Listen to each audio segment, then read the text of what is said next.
warahmatullahi wabarakatuh. Waalaikumsalam warahmatullahi wabarakatuh. Oke, gimana kabarnya hari ini? Baik. Hari ini ada yang nggak hadir? Ada. Oke. Udah pada masuk semua ya?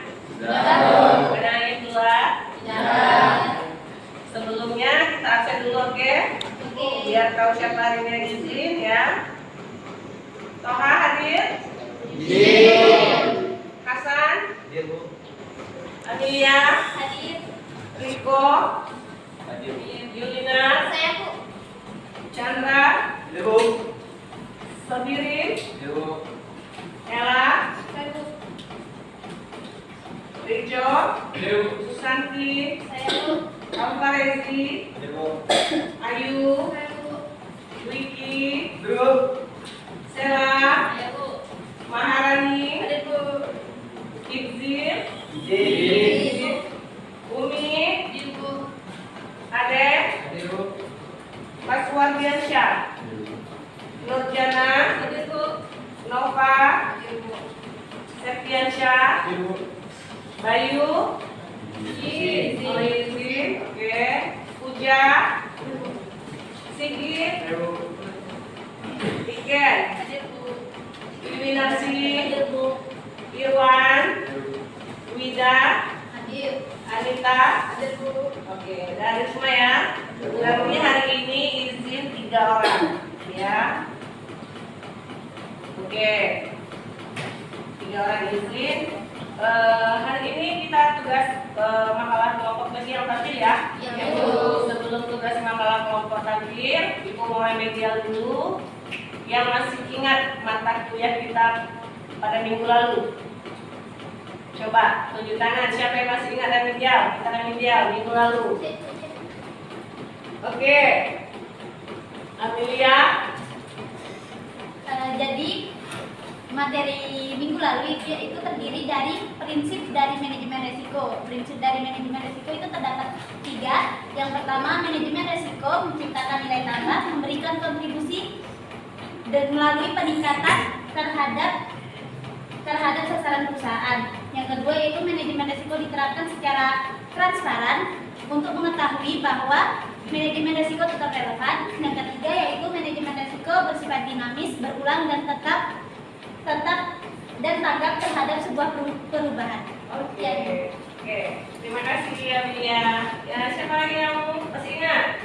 Oke, Septiansyah. Mereka di sini ada 2 jenis risiko. Yang pertama jenis risiko berdasarkan sifatnya, yaitu ada 2. Yang pertama internal dan eksternal. Sedangkan jenis risiko berdasarkan sifatnya yaitu murni, spekulatif, fundamental, risiko khusus dan risiko dinamis. Oke, terima kasih Septiansyah. Oke, masih ada lagi yang mau nambahkan? Mungkin masih ada yang ingat mata kuliah minggu kemarin yang sudah kita pelajari. Coba, siapa lagi? Tadi udah 2 orang, mungkin 1 lagi. Umi? Oke, silakan Umi. Baiklah, saya akan menyampaikan materi pertemuan kemarin yaitu dalam mengidentifikasi resiko ada beberapa metode yang digunakan. Yang pertama yaitu menggunakan daftar pertanyaan, yang kedua menggunakan laporan keuangan, yang ketiga itu mengadakan interaksi atau pertemuan dengan bagian-bagian dalam perusahaan, dan yang terakhir yaitu mengadakan interaksi atau pertemuan dengan pihak-pihak luar. Oke.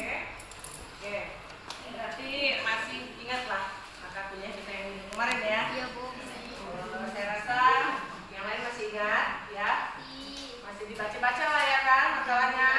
Kalau dari yang kemarin ya, jangan sampai udah masuk keluar hilang gitu ya. Oke. Setelah itu kita masuk ke makalah. Kelompoknya yang hari ini tadi kelompok siapa ya? Saya Bu. Kelompok berapa? Kelompok 12. Oke, silakan kelompok 12. Susanti dan Ayu. Silakan ke depan. Audiens, perhatikan temannya memaparkan materi ya.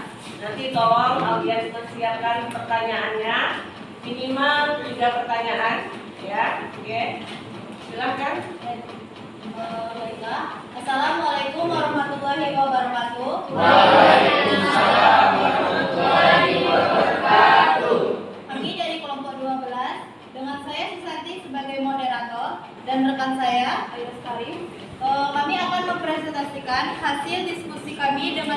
materi filosofi identifikasi resiko serta kriteria probabilitas dan dampaknya yang akan dibacakan kepada Saudari Ayu. Kepada Saudari Ayu saya persilakan.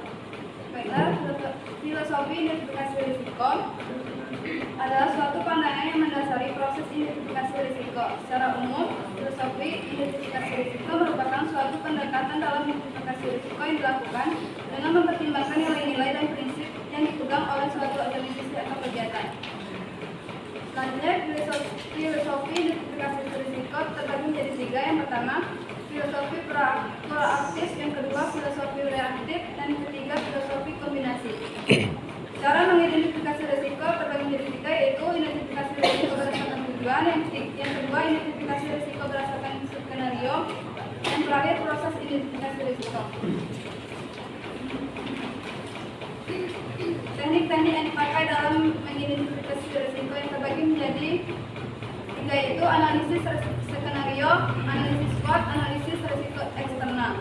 Mengidentifikasi sumber-sumber risiko terbagi menjadi 3, yaitu lingkungan fisik, lingkungan sosial, dan lingkungan politik. Kriteria probabilitas yang pertama, skala numerik, yang kedua skala kualitatif. Pentingnya kriteria probabilitas dan dampaknya terbagi menjadi 2, yaitu membantu mengidentifikasi risiko yang paling penting, yang kedua membantu menentukan tindakan yang